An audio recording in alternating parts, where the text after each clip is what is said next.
Assalamualaikum warahmatullahi wabarakatuh. Alhamdulillahi rabbil alamin. Assalatu wassalamu ala asyrafil anbiya wal mursalin wa ala alihi wa sahbihi ajma'in wa ba'd. Pemirsa yang dirahmati Allah Subhanahu wa taala, mari kita persembahkan puji syukur kehadirat Allah Subhanahu wa taala. Hari ini kita masih diberikan nikmat yang begitu besar, iman, ihsan, Islam, ihsan, kemudian sehat, dan ini luar biasa nikmat yang Allah berikan. Untuk itu mari kita memuji Allah Subhanahu wa taala setiap pagi, siang, petang dan malam. Subhanallah walhamdulillah wa la ilaha illallah wallahu akbar. Salawat dan salam kita persembahkan kepada baginda Nabi Muhammad sallallahu alaihi wasallam. Salatullah, salamullah ala taha rasulillah. Salatullah, salamullah ala yasin habibillah. Allahumma salli ala Sayyidina Muhammad. Pemirsa Banjar TV yang dirahmati Allah Subhanahu wa taala. Pada bulan Rajab ini ada peristiwa yang sangat besar bagi warga Kalimantan Selatan, di mana pada 5 Rajab itu tepat bertepatan dengan wafatnya guru sekumpul atau Syekh Muhammad Zaini Abdul Ghani. Dan pada 5 Rajab itu pula semua masyarakat Kalimantan Selatan, seluruh masyarakat Indonesia dan masyarakat dunia memperingati haulnya, dan masyarakat Kalimantan Selatan, warga Banua berbondong-bondong menyambut kedatangan tamu haul. 1,8 juta jamaah haul tahun lalu.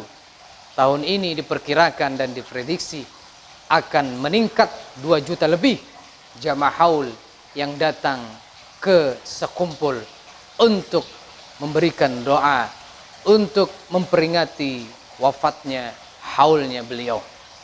Dan banyak ulama-ulama dan tokoh-tokoh, aulia-aulia, wali-wali yang datang ke Banjarmasin, ke Kalimantan Selatan, ke Martapura untuk sekedar ingin menyempatkan diri menghadiri haulnya.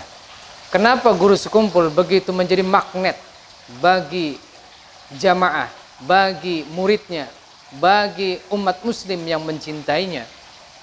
Ternyata dalam risalah Bughyatul Muhibbin ini begitu banyak diceritakan bagaimana kisah menarik dari kehidupan perjalanan manakibnya Syekh Muhammad Zaini Abdul Ghani.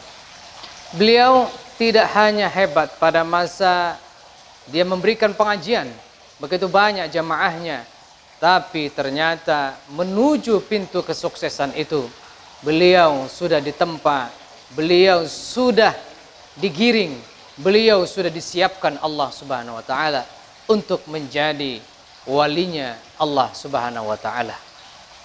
Saudara-saudara sekalian, Allah Subhanahu wa taala berfirman dalam surah Al-A'raf ayat 58.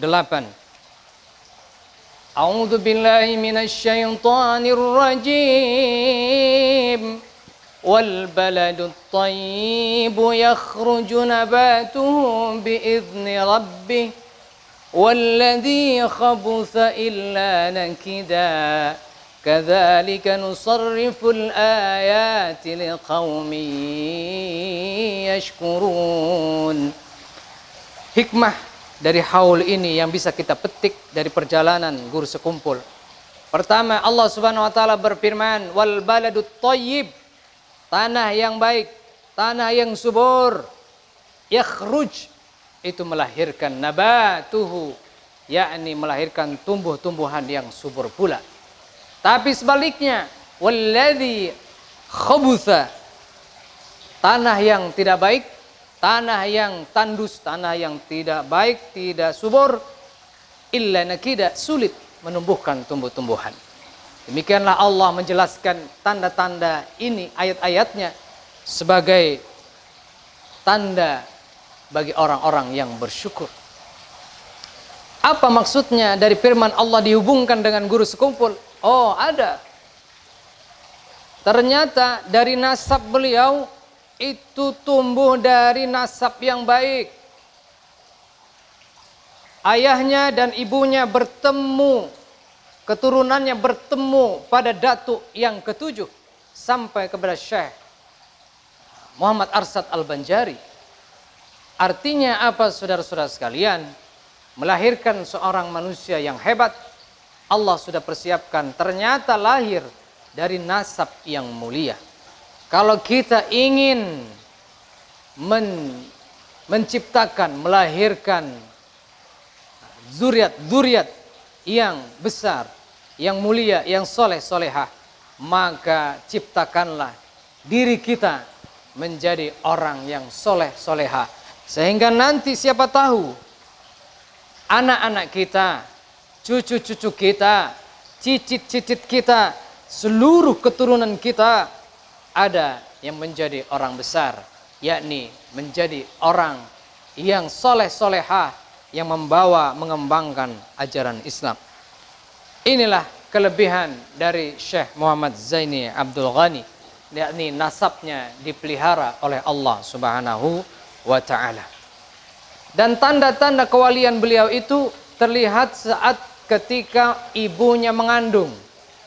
Masliyah ibunya, neneknya adalah Salbiyah. Ketika mengandung, dia melihat cahaya rembulan itu seakan-akan turun ke pangkuannya. Kemudian ketika ibunya mengidam, Allah Subhanahu wa ta'ala mengabulkannya lewat mimpi. Nah, kalau kita, ibu-ibu kita, istri-istri kita mungkin tidak mengidam, harus dibelikan. Tapi ibunya, guru kita, guru sekumpul, itu mengidam, dikabulkan Allah dalam mimpinya, sehingga ketika terbangun dia tidak lagi berhajat dengan ngidapnya. Selanjutnya, apalagi ketika dia ada musim penjajah, beliau dan keluarganya berhijrah kemana? Ke Tunggul Irang. Di sana ada seorang tuan guru namanya Haji Abdurrahman. Maknanya apa? Kalau kita ingin menciptakan anak-anak kita menjadi orang-orang yang soleh solehah, maka lingkungannya harus mendukung. Carilah lingkungan yang ada tuan gurunya, carilah lingkungan yang ada kiainya, ulamanya, ada dekat dengan pondok-pondok pesantren.